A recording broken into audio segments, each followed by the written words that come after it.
സമൂഹമാധ്യമമായ എക്സിലാണ് Indian വിദേശകാര്യമന്ത്രി ജയശങ്കർ യുഎഇയുടെ പുതിയ ഉപപ്രധാനമന്ത്രിയും പ്രതിരോധ മന്ത്രിയുമായ ദുബായ് കിരീടാവകാശി ഷെയ്ഖ് ഹംദാനെ അഭിനന്ദനം അറിയിച്ചത്. ഇരു രാജ്യങ്ങളും തമ്മിലുള്ള സൗഹൃദം ശക്തിപ്പെടുത്താൻ യുഎഇ സ്വീകരിക്കുന്ന നടപടികളെയും ഇന്ത്യൻ വിദേശകാര്യമന്ത്രി എടുത്തു പറഞ്ഞു.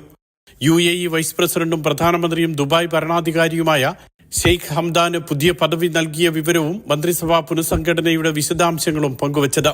യുഎഇയുടെ ചരിത്രത്തിലെ രണ്ടാമത്തെ പ്രതിരോധ മന്ത്രിയാണ് ഷെയ്ഖ് ഹംദാൻ. ഷെയ്ഖ് ഹംദാന്റെ പിതാവ് കൂടിയായ ഷെയ്ഖ് മുഹമ്മദാണ് രാജ്യത്തിന്റെ ആദ്യ പ്രതിരോധ മന്ത്രി. 1971 രാജ്യം പിറവിയെടുക്കുമ്പോൾ 22 വയസ്സിലാണ് ഷെയ്ഖ് മുഹമ്മദ് പ്രതിരോധ മന്ത്രിയായി ചുമതലയേറ്റത്. 53 വർഷത്തിനു ശേഷം മകൻ ഷെയ്ഖ് ഹംദാന് അദ്ദേഹം ആ ചുമതല കൈമാറി. മാത്രമല്ല, മന്ത്രിസഭാ പുനഃസംഘടനയോടെ രാജ്യത്തെ ഉപപ്രധാനമന്ത്രിമാരുടെ എണ്ണം 5 ആയി. ഷെയ്ഖ് ഹംദാന് പുറമെ Sheikh Abdullah bin Zayed, Sheikh Mansour bin Zayed, Sheikh Maktoum bin Mohammed, Lieutenant General Sheikh Saif bin Zayed എന്നിവരാണ് മറ്റ് ഉപപ്രധാനമന്ത്രിമാർ. Mathrubhumi news, Dubai.